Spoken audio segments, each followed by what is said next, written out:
हो गई पूजा। शुद्धा इतने में ही टाइम फेस, इतने में ही शुद्धा पूरी हो गई। बोले आप घर चलो, घर चलो। क्यों? बोले मंत्र के आगे मंत्र मणि मंत्र औषधि, उनका प्रभाव अद्भुत है। और श्याम सुंदर अब तो मंत्र से युक्त और हो गए। पहले उनकी ताकत कम नहीं थी, पहले बड़े शक्तिशाली थे, और अब तो उन पर मंत्र शक्ति और आ गई है। ऐसी स्थिति में उस चंचल श्याम सुंदर से अपने आप की रक्षा करना अब हमारे बस की बात नहीं है। इसलिए चलो चलो, यहां पर रहने की जरूरत ही नहीं है, घर चलती है, घर चलती है। पीत्वैताम विश्वान जादे विश्वान जोदित सुधाम। ऐसे जब सखियों ने कहा, शायद समझ में आ गया होगा, दोबारा एक बार सुन ले। मंत्रम कंचन पत्रकार विलखितम, पत्रिका में लिखे हुए कोई मंत्र को प्रेष्य माने पौर्णमासी जी ने भेज करके उपदिष्टस्तदा श्याम सुंदर को उपदेश दिया है। उपदिष्टस्तया पौर्णमासी जी के द्वारा श्याम सुंदर को उपदेश दिया गया है। कृष्ण स्तम जपतुम, कृष्ण उस मंत्र का जप करने के लिए रहस्थलम अगात, एकांत स्थल में चले गए हैं। वो मंत्र कैसा है? अस्मन मनोमोहनम, हमारे मन को मोहित करने वाला है। हंताल्यो, अरे सखियो, अहो, हंत ये आश्चर्य में संबोधन है।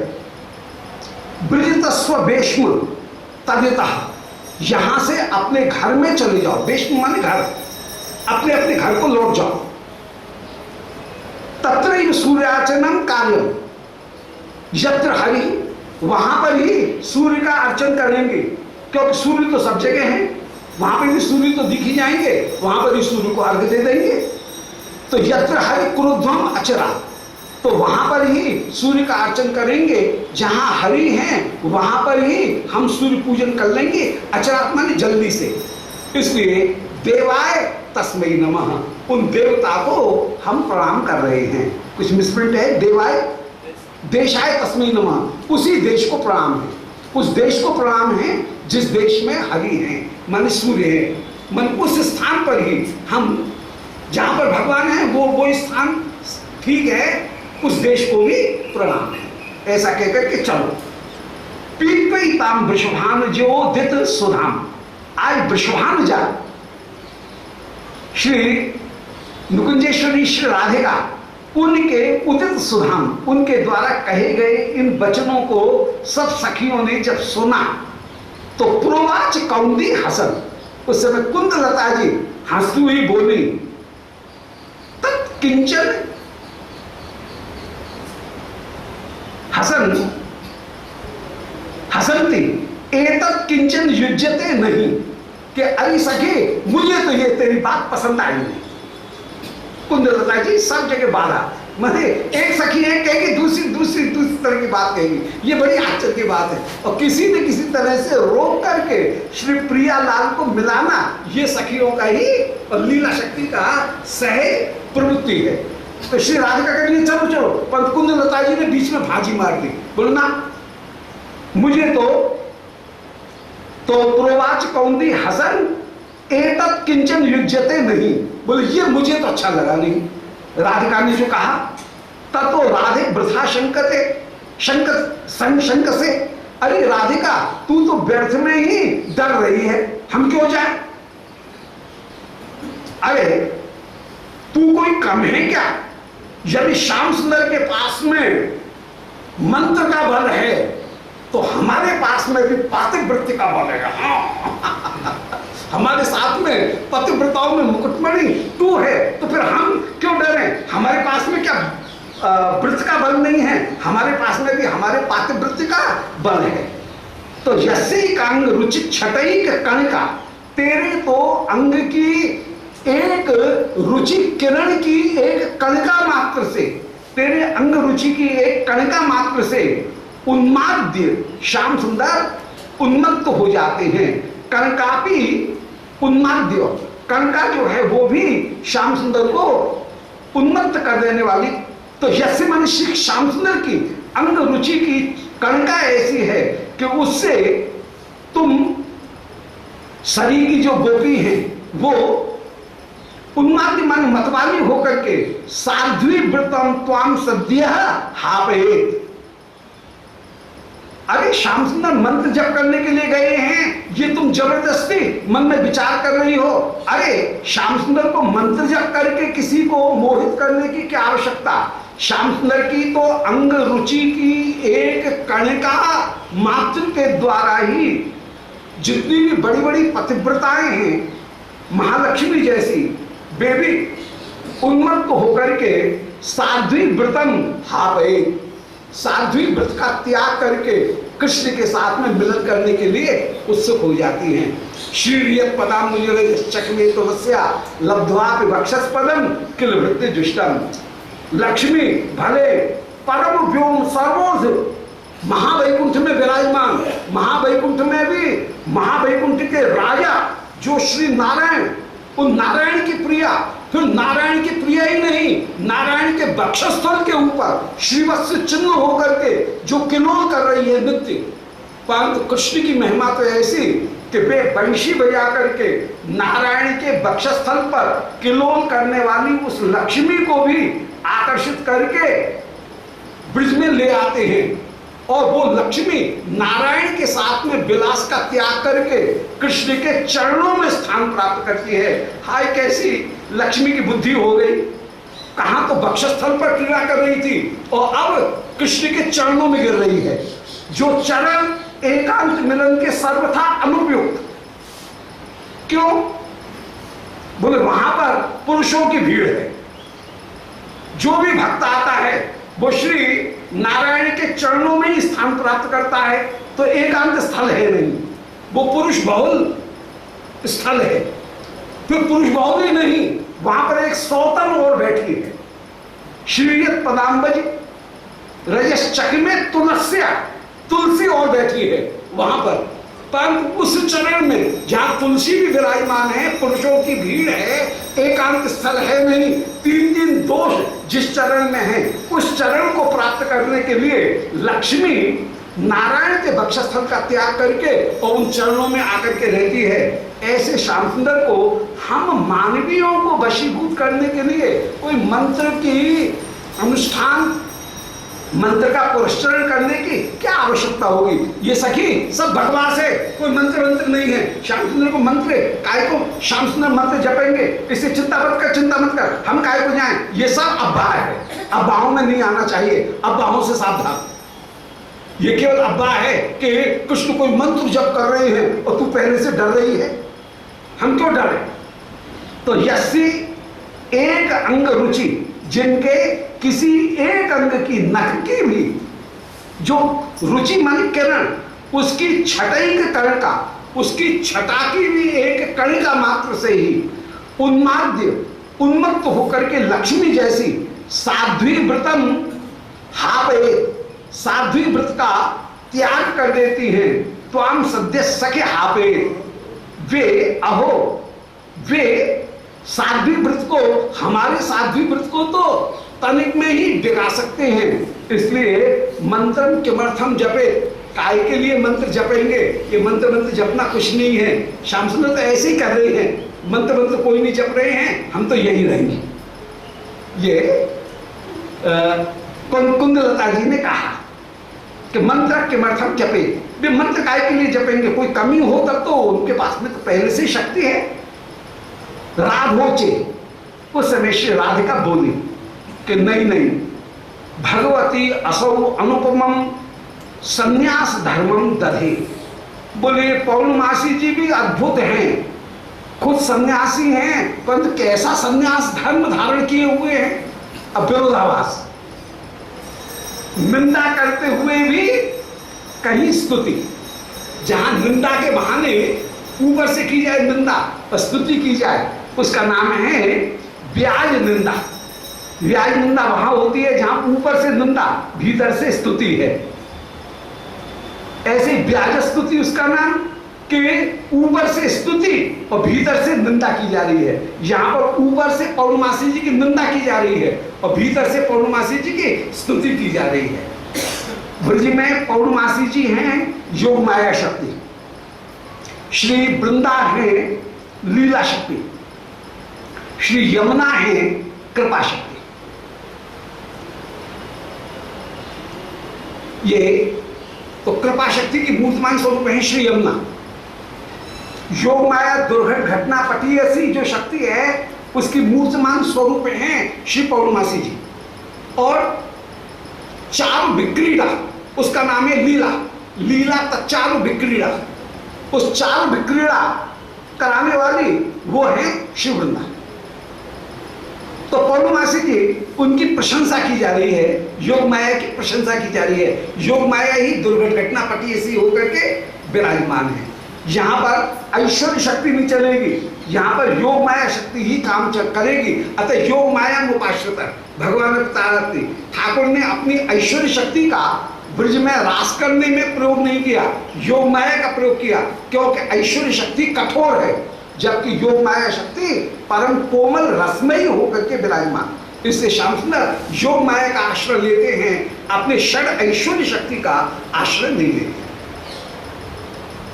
श्री राधा उस समय पौर्णमासी जी की ऊपर से निंदा भीतर से प्रार्थना करती हुई कह रही हैं कि भगवती असौ अनुपम संन्यास धर्मम दधे।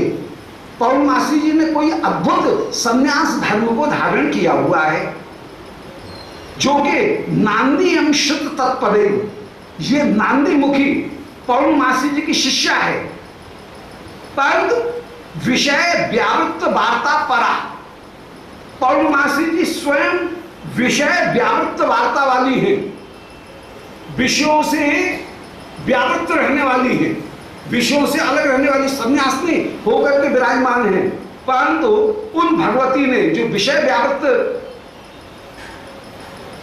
वाली हैं, स्वयं तो विषयों से अलग रहने वाली हैं, परंतु नांदीयम इस नांदी को जो उनके पास में रहने वाली है, उनकी नातनी है, उसको विषय व्यावृत्त वार्ता पड़ा, विषयों में ही भी आवृत्त माने विशेष रूप से संलग्न वृत्ति वाली बना दिया है। विषय व्यावृत्त स्वयं तो है विषय व्यावृत्त, विषयों से अलग। और पौर्णमासी ने इस नांदी मुखी को विषयों में आसक्त बता दिया कि कभी इसको मिला कभी उसको मिला। और यहाँ पर भी श्री राधिका को श्याम सुंदर से मिलाने की प्रवृत्ति वाली ही ये नांदी मुखी को उन्होंने बना लिया है। तो ये कैसा अद्भुत संन्यास धर्म पौर्णमासी जी ने ग्रहण कर रखा है कि स्वयं संन्यास ग्रहण करते हुए भी अपनी नातनी नांदी मुखी को विषयों में व्यासंग उत्पन्न करने वाली ही बनाया, विषय से अनासंग उत्पन्न वाला नहीं बना करके विषयों में व्यावृत्त वृत्ति वाला व्यासंग बुद्धि वाला इन्होंने बना लिया।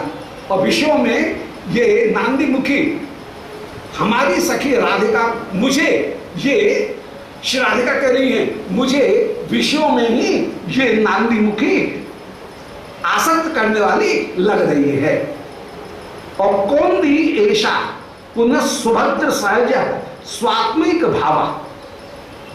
और ये कौंदी ये भी पौर्णमासी जी से बहुत मिलती जुलती रहती है। और पौर्णमासी जी से मिलने के बाद में कौंदी ऐसा ये कुंदलता भी सुभद्र सहज स्वात्मिक भावा है। तो ये सुभद्र नामक गोप की पत्नी मन्य होकर के विराजमान, परंतु सुभद्र के भाई हैं श्री कृष्ण, उनके साथ में ये एकात्म भाव प्राप्त करके विराजमान है। अर्थात सुभद्र के साथ में तो इसकी प्रीति है नहीं, इसकी पूरी प्रीति सुभद्र के सहज, सहज कहते हैं सगा भाई, सहज कहते हैं भाई, भाई का नाम भी सहज है। तो सहज माने भाई, सुभद्र के जो भाई हैं माने श्री नंद के पुत्र तो हैं श्री कृष्ण, और उपनंद नंद के जो बड़े भाई हैं उनके पुत्र का नाम है सुभद्र। उनकी पत्नी मन्य होकर के विराजमान है श्री नांदी मुखी, ये कौंदी जी, कुंदलता जी। तो ये कह रहे हैं कि सुभद्र सहज, सुभद्र के जो छोटे भाई हैं उनके स्वात्मिक भाव, उनके साथ में एकात्म भाव धारण करके ये विराजमान है, ब्रह्म भाव धारण करके ये विराजमान है। अर्थात इसकी कृष्ण के साथ में आसक्ति ज्यादा है, कृष्ण के साथ में ही सहज के भाई के साथ में इनकी आसक्ति ज्यादा है। तो कौंदी ऐसा पुनः सुभद्र सहज माने सुभद्र के भाई श्री कृष्ण उनमें ही एकात्म भाव माने ब्रह्म भाव को धारण करके, एकात्म भाव को धारण करके ये विराजमान है। मानो इस सुभद्र में और कृष्ण में अंतर करके नहीं मानती है, ये सखी का परिहास है, मीठी हंसी है, एकात्म भाव धारण करके विराजमान भवे, ये एकात्म भावा भवे, एकात्म भाव धारण करके ही विराजमान है। एता समाधि वर्तमान नयंती, और ऐसी एता एव समाधि वर्तमान नयंती आर्या कुलस्त्री अपनी, और वे आर्या कुलस्त्री जनों को भी आज समाधि भाव में स्थापित करना चाहती हैं। ये एता कुलस्त्री अपी, वे श्री पौर्णमासी जी आर्या कुलस्त्री अपी, जो आर्य कुलस्त्री जन हैं उनको भी समाधि वर्तमान नयंती, समाधि के मार्ग में भी ले जाना चाहती है। अब समाधि का तात्पर्य क्या है? सम्यक प्रकार से आदि के मार्ग में ले जाना चाहती है समाधि है तेरी समाधि का सत्यानाश कर दिया कि संन्यासी है तो समाधि का मार्ग बताना चाहिए, और इन्होंने कौन सा समाधि का मार्ग बताया? बोल सम्यक प्रकार से जो आधि दे, रोग प्रदान करे, व्याकुलता प्रदान करे, ऐसे मार्ग को श्री पौर्णमासी जी बता रही हैं। तो पौर्णमासी जी ने अच्छा संन्यास धर्म अपनाया, स्वयं तो संन्यास नहीं है परंतु अपनी प्रधान शिष्या नांदी मुखी को विषय व्यावृत्ति वार्ता परा, विषयों में ही आसंग आसक्ति की वार्ता में उन्होंने नियुक्त कर दिया, और किसी को पत्रिका लेकर के दे रही हैं, किसी को मिलवाने का प्रयत्न कर रही हैं, और ये नांदी मुखी के द्वारा वे विषयों में आसक्त हमको बनाना चाहती है। और कौंदी उनको ऐसा उपदेश प्रदान किया कि वे अपने सुभद्र में और सुभद्र के छोटे भाई में ब्रह्म भाव एकात्म भाव मानती हैं, और कृष्ण से ही प्रीति करती हैं, अपने पति की ओर देखती भी नहीं। तो ये कौंदी ये सुभद्र के सहज माने सुभद्र के जो छोटे भाई हैं उनमें ही एकात्म भाव धारण करके ये विराजमान हैं। और इन्होंने हमको आज समाधि का मार्ग बताया, माने सम्यक प्रकार से आदि का मार्ग ही ये बताती हुई विराजमान हो रही हैं। ऐसे ब्याज निंदा के बहाने श्री पौर्णमासी जी की स्तुति करती हुई श्री राधा रानी उस समय कह रही हैं कि श्री पौर्णमासी जी वास्तव में वैष्णवों की समाधि क्या है? वैष्णवों की समाधि विश्वनाथ चक्रवर्ती जी ने वर्णन किया कि भगवान माधुर्या स्वाद सम्मोह एवं समाधि, ये वैष्णव की समाधि है। भगवान के माधुर्य के आस्वाद में सब भूल जाना, इसका नाम है समाधि। ये वैष्णव की समाधि। ज्ञानियों की समाधि है तन्मात्रिक भानता, कि उपास्य पदार्थ के अतिरिक्त कोई दूसरी वस्तु का स्मरण रहे ही नहीं, इसका नाम यह है योग की समाधि, कि ब्रह्म के अतिरिक्त कोई दूसरी वस्तु का स्मरण रहे ही नहीं। धारणा ध्यान समाधि, जहां पर धारणा का मतलब है कि चित्त से देशबंध, अपने चित्त को किसी एक स्थान पर बांधना। योग सूत्र सब धारणा की परिभाषा दे रहा है, चित्त को किसी एक स्थान पर जबरदस्ती बांधना, उसका नाम हो गया धारणा। ध्यान किसका नाम है? बोले जहां पर ध्येय पदार्थ के अतिरिक्त कोई दूसरी वस्तु से चित्त जा रहा हो, उसको लौटा करके ध्येय पदार्थ में लगाना, यह है ध्यान। और समाधि का मतलब है तन्मात्रिक भानता, जो ध्येय पदार्थ है उसके अतिरिक्त कोई वस्तु का ध्यान न होना, उसका नाम है समाधि। परंतु वैष्णवों की जो समाधि है वो कृष्ण माधुर्य के अतिरिक्त कोई दूसरी वस्तु का ध्यान न होना, ये वैष्णवों की समाधि। तो ये समाधि बनाई। इतने में ही अत्रैवावसरे व्यजिज्ञपत इतस्तम रूप मंजरी अमु। इसी अवसर में श्री रूप मंजरी जी उस समय आई और श्री रूप मंजरी जी उस समय परम विनम्रता के साथ में बोली। मंजरी और सखी इनमें अंतर है। सखी उनका सामाजिक स्तर, आर्थिक और सामाजिक एरिस्टोक्रेसी और उनका सोशल जो स्टेटस है वो यूथेश्वरी के समान होता है। परंतु मंजरी जो है उनका सामाजिक स्तर और सामाजिक आर्थिक स्तर वो भी कहीं थोड़ा न्यून होता है। ये दोनों में अंतर। सखी, सहेली, सहचरी, मंजरी। सखी वो जो अपनी ओर से श्री प्रिया की सेवा करने में सदा तैयार रहे, वो है सखी। सहेली का तात्पर्य है प्रिया ने कोई कार्य शुरू किया उसमें तुरंत ही सेवा करने के लिए जो पहुंच जाए वो है सहेली। प्रिया ये नाच रही हैं तो मृदंग बजाने के लिए तुरंत तैयार हो जाएगी, साथ में नृत्य करने के लिए तुरंत तैयार हो जाएगी, वो है सहचरी। सहेली उसका नाम जो एक आसन के ऊपर बैठ करके घेंटू से घेंटू मिला करके कंधे पर हाथ रख करके जो बात करे, धौल धप्पड़ करती हुई जो चर्चा कर सके, उसका नाम है सहेली। एक थाली में बैठ करके भोजन कर सके, छीन करके खा सके, वो सहेली। सखी अपनी ओर से हित चिंतन करने वाली या हित चाहने वाली।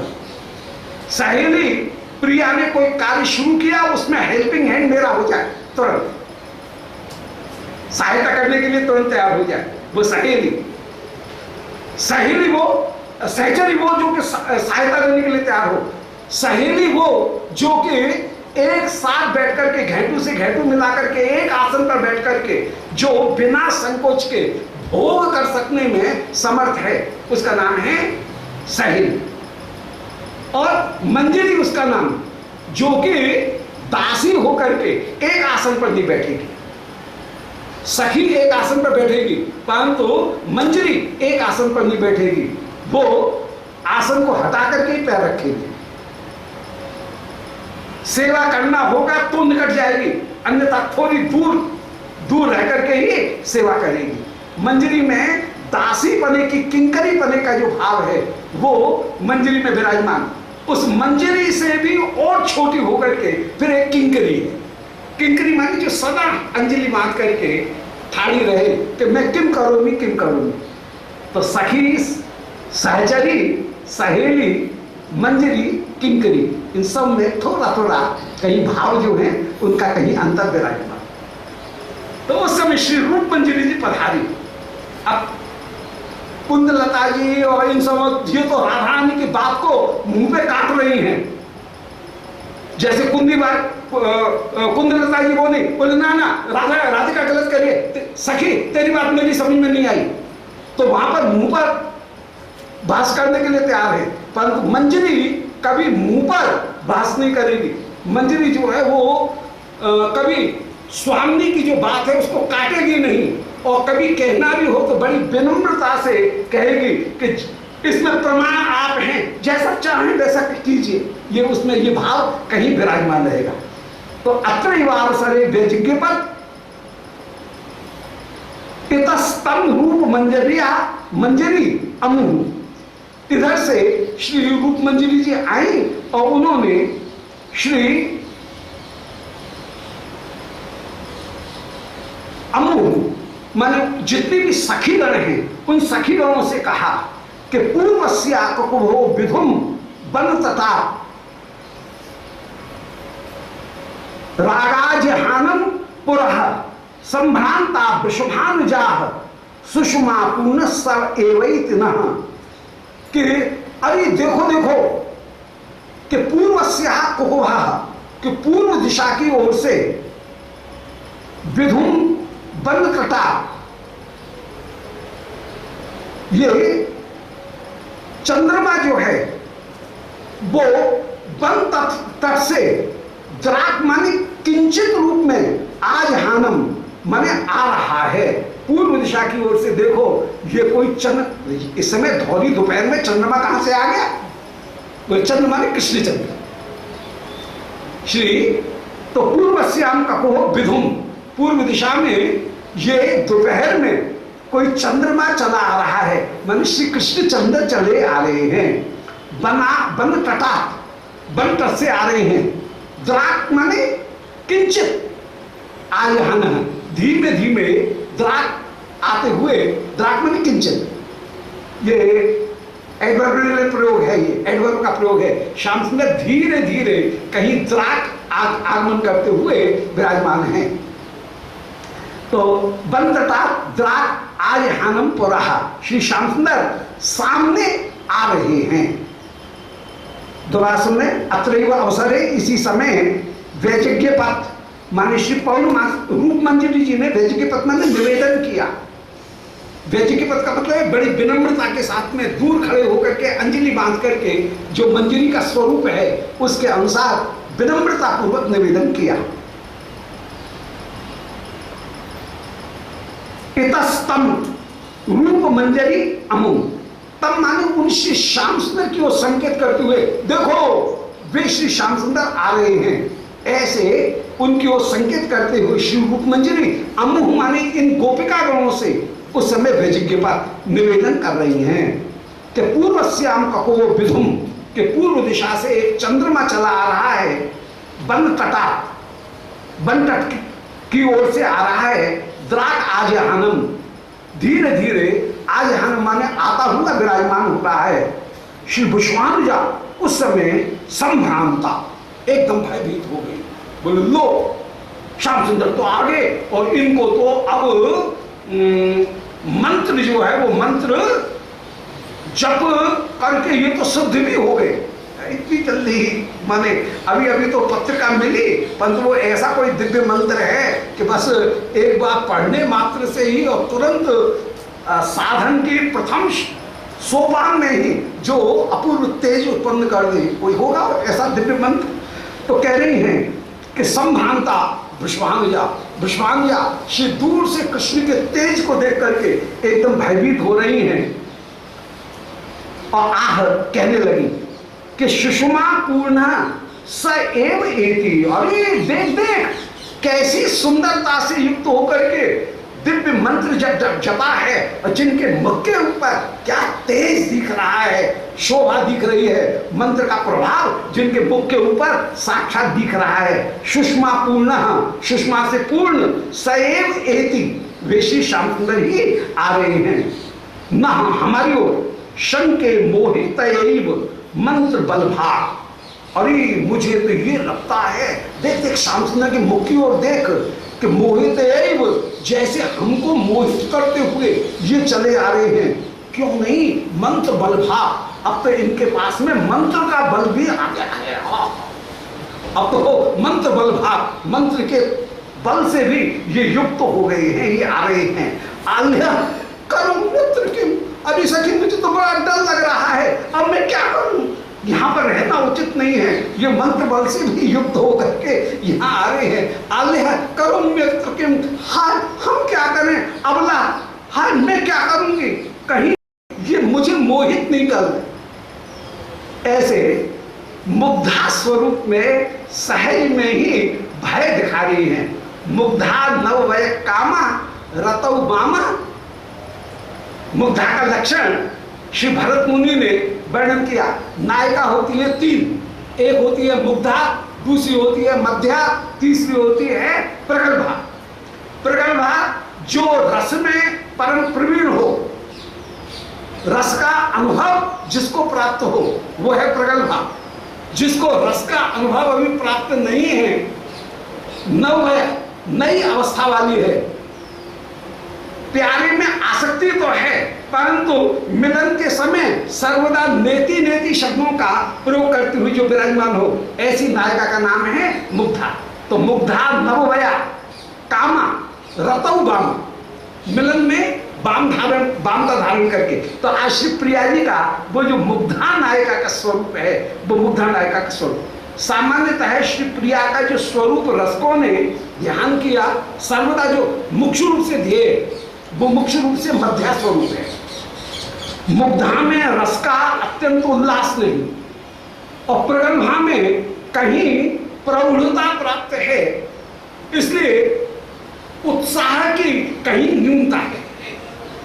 मध्या में अत्यंत उल्लास है, इसलिए मध्या नायिका श्री स्वामी का जो स्वरूप है वो प्रायः रसिक जनों के द्वारा दे वो मध्या स्वरूप है, जिसमें मुग्धा के लक्षण भी विद्यमान हैं और जिसमें रस विदग्धता के लक्षण भी विराजमान है। इसी तरह से मान में श्री प्रिया का जो स्वरूप है, श्री राधारानी का स्वरूप, वो रसकों ने जो ध्यान किया